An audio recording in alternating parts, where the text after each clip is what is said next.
Assalamualaikum warahmatullahi wabarakatuh.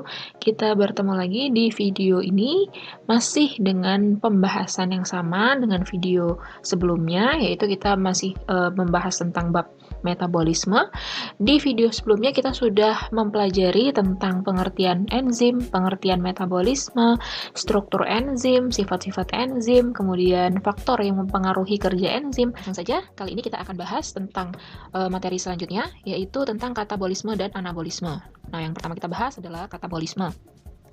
Oke, kita review sedikit ya tentang metabolisme. Jadi metabolisme itu adalah suatu proses kimia ya yang terjadi di dalam tubuh makhluk hidup. Nah, metabolisme itu bisa meliputi katabolisme atau anabolisme. Nah, untuk katabolisme itu merupakan proses penguraian ikatan kimia kompleks menjadi ikatan kimia sederhana atau proses penguraian senyawa organik menjadi zat-zat anorganik.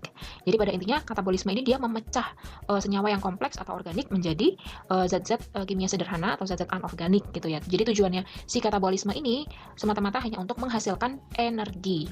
Nah, senyawa organik itu apa saja? Nah, ini contohnya, yaitu glukosa, protein, lemak, vitamin, enzim. Nah, yang nantinya ini semuanya akan dipecah untuk menghasilkan suatu energi.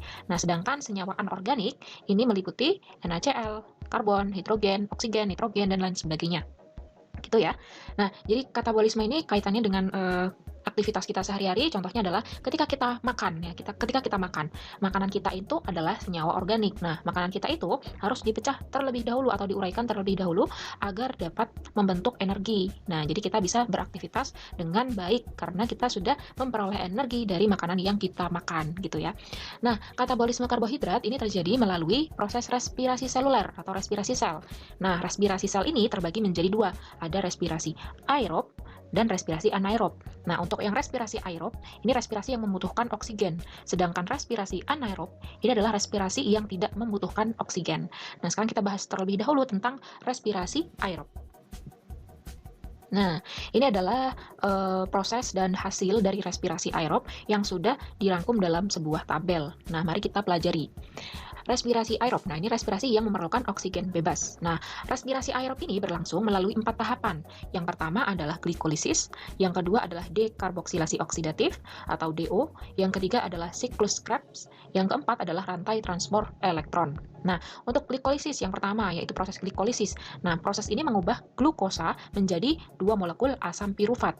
Nah, proses glikolisis ini terjadi di sitoplasma, menghasilkan 2 NADH dan 2 ATP. Nah, ATP ini adalah energi yang nantinya akan berfungsi sebagai membuat tubuh kita itu menjadi dapat beraktivitas dengan baik gitu ya, energi. Selanjutnya, tahap yang kedua yaitu dekarboksilasi oksidatif. Nah, dekarboksilasi oksidatif ini merubah 2 asam pirufat yang tadi sudah dihasilkan di tahap glikolisis menjadi 2 asetil CoA plus CO2.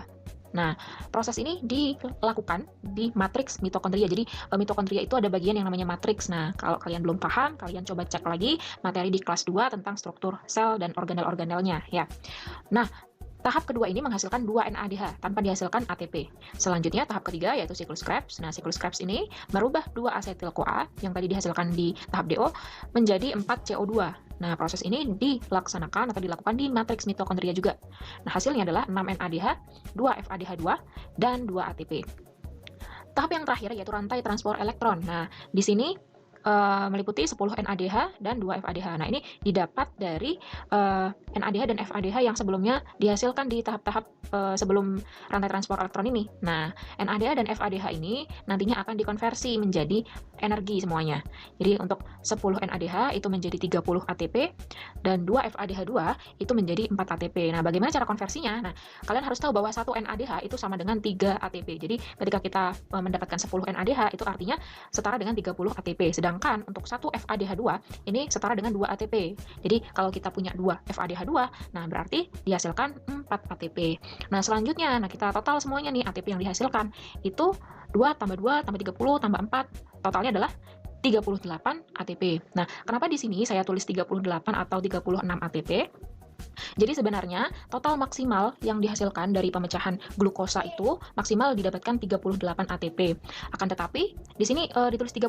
Jadi sebenarnya 2 ATP ini nanti akan digunakan kembali untuk proses glikolisis. Jadi glikolisis ini membutuhkan 2 ATP untuk menjalankan prosesnya, begitu ya. Makanya di sini ditulis 38 atau 36 ATP. Bagaimana? Jelas? Nah, sepertinya cukup kompleks ya, tapi jangan khawatir. Nah, di sini saya punya trik untuk menghafalkan seluruh proses ini gitu ya. Kalian bisa pakai singkatan glidosikte. Gli itu adalah glikolisis, do itu adalah dekarboksilasi oksidatif, sik adalah siklus Krebs, dan te adalah rantai transport elektron. Nah, glidosikte. Dan ATP yang dihasilkan yaitu urutannya sebagai berikut: 2, 0, 2, 34. Sedangkan NADH garing FADH2 yaitu 2, 2, 6 atau 2 dan 0. Jadi maksudnya 6 ini adalah NADH-nya dan 2 ini adalah FADH2-nya. Gitu ya. Jadi kalian akan lebih mudah menghafalkan proses ini. Kita ke proses glikolisis. Glikolisis ini merupakan proses pengubahan senyawa glukosa menjadi senyawa asam pirufat. Untuk prosesnya akan kita bahas sebentar, namun kita bahas dulu tempat terjadinya proses glikolisis ini. Jadi glikolisis terjadi di dalam sel, lebih tepatnya di sitoplasma atau sitosol. Oke, jadi sitoplasma ini ya, bagian yang kosong-kosong ini merupakan sitoplasma. Ini juga. Nah, terjadi di bagian situ ya untuk glikolisisnya. Sedangkan untuk 3 tahap tadi itu terjadi di organel yang biasa disebut dengan the power of cell, bukan the power of love ya. Oke, jadi the power of cell yaitu si mitokondria. Nih, jadi sitoplasma tempat terjadinya glikolisis, sedangkan untuk 3 tahap berikutnya itu terjadi di organel mitokondria. Nah, kita lanjut di bagian yang kedua yaitu proses dari glikolisis. Nah, seperti yang sudah saya jelaskan tadi, bahwa glikolisis ini bahan dasarnya yaitu glukosa. Glukosa ini merupakan monomer dari karbohidrat. Jadi glukosa merupakan monosakarida atau karbohidrat yang paling sederhana. Nah, glukosa akan mengikat satu fosfat dari ATP. ATP itu apa? ATP merupakan adenosin trifosfat. Tri berarti 3. Nah, berarti ATP ini merupakan senyawa yang memiliki 3 fosfat. Nah, jadi fosfatnya itu diambil oleh glukosa sehingga berubah menjadi senyawa ADP ya. Jadi yang tadinya fosfatnya ada 3 berubah menjadi ADP, fosfatnya tinggal 2. ADP ini merupakan singkatan dari adenosin difosfat. Nah, lanjut. Karena glukosa tadi mengambil satu fosfat dari ATP, sehingga glukosa berubah nama menjadi glukosa 6-fosfat. Nah, di sini 6 fosfat. Ini bukan berarti fosfatnya ada 6 ya. Fosfatnya hanya 1 ini. Kenapa dikatakan 6 fosfat? Nah, kita lihat di sini. Ini merupakan bentuk dari glukosa. Glukosa ini merupakan senyawa yang memiliki 6 atom karbon. 6 atom karbon ini ada di sudut sini, 1. Jadi di sini ada C atau karbon, 2, 3, 4, 5, dan ini yang ke-6. Nah, kenapa dikatakan 6 fosfat? Karena fosfatnya berikatan di atom karbon ke-6. Ini fosfatnya ya. Oke, lanjut. Selanjutnya, glukosa 6 fosfat akan mengalami isomerasi menjadi fruktosa 6 fosfat. Jadi ini hanya merupakan perubahan isomer saja. Nah, fruktosa 6 fosfat akan mengikat satu fosfat lagi dari ATP sehingga ATP berubah menjadi ADP dan fruktosa 6 fosfat berubah nama menjadi fruktosa 1,6 difosfat. Oke. Kenapa namanya berubah jadi difosfat? Difosfat ini menyatakan bahwa fosfatnya ada 2. 1,6 ini menyatakan bahwa fosfatnya yang pertama melekat di atom karbon pertama, yang ini. Cuma di sini saya tidak gambarkan lagi fosfatnya ya. Kemudian 6 menyatakan bahwa fosfatnya nempel di atom karbon yang ke-6 yang tadi itu ya. Oke. Selanjutnya fruktosa 1,6 difosfat ini akan dipecah menjadi dua senyawa PgAl. PgAl merupakan singkatan dari fosfoglyceraldehida. Nah, fosfoglyceraldehida ini akan membentuk senyawa BPGA. BPGA merupakan singkatan dari bifosfoglycerald. Nah, pada pengubahan PgAl menjadi BPGA, PgAl akan menghasilkan NADH. NADH ini merupakan nikotinamida adenosin dinukleotida hidrogen. Jadi NADH ini juga merupakan energi, hanya saja dalam bentuk NADH belum bisa digunakan oleh tubuh.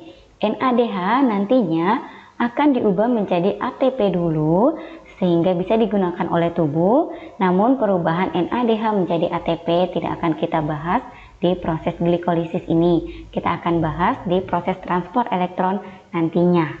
Oke, jadi NADH ini berasal dari NAD+.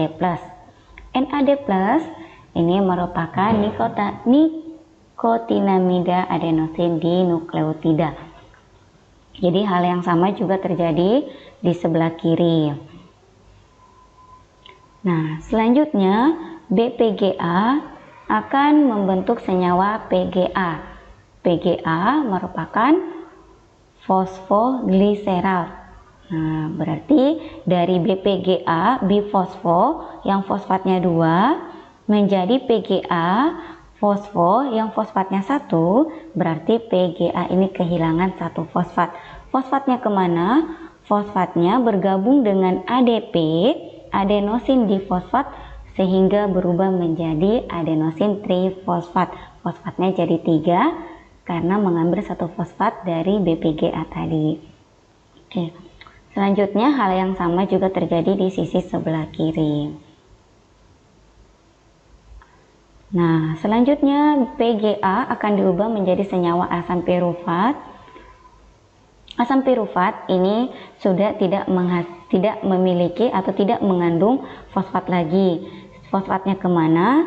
Ya, fosfatnya bergabung dengan ADP sehingga menghasilkan ATP lagi. Hal yang sama juga terjadi di sisi sebelah kiri. Nah, bisa dilihat ya, jadi reaksi yang di atas dari glukosa sampai fruktosa 1,6 difosfat ini membutuhkan ATP ya, ini membutuhkan ATP sehingga reaksi ini dikatakan reaksi endergonit, yaitu reaksi yang membutuhkan ATP. Sedangkan dari fruktosa 1,6 difosfat sampai asam pirufat ini merupakan reaksi-reaksi yang menghasilkan ATP atau energi, sehingga reaksi ini disebut dengan reaksi eksergonit. Oke, selanjutnya kita ke tahap yang ketiga, yaitu hasil dari glikolisis. Hasil dari glikolisis ini apa saja? Yang pertama ya ATP. ATP-nya ada berapa? 1, 2, 3, 4. Oke, jadi ada 4 ATP yang dihasilkan di proses glikolisis ini. Tapi jangan lupa ya, di atas ini kita membutuhkan 2 ATP. Nah, sehingga total ATP yang dihasilkan 4, kemudian kita butuh 2 ATP, maka ATP bersih dihasilkan di proses glikolisis ini berjumlah 2 ATP.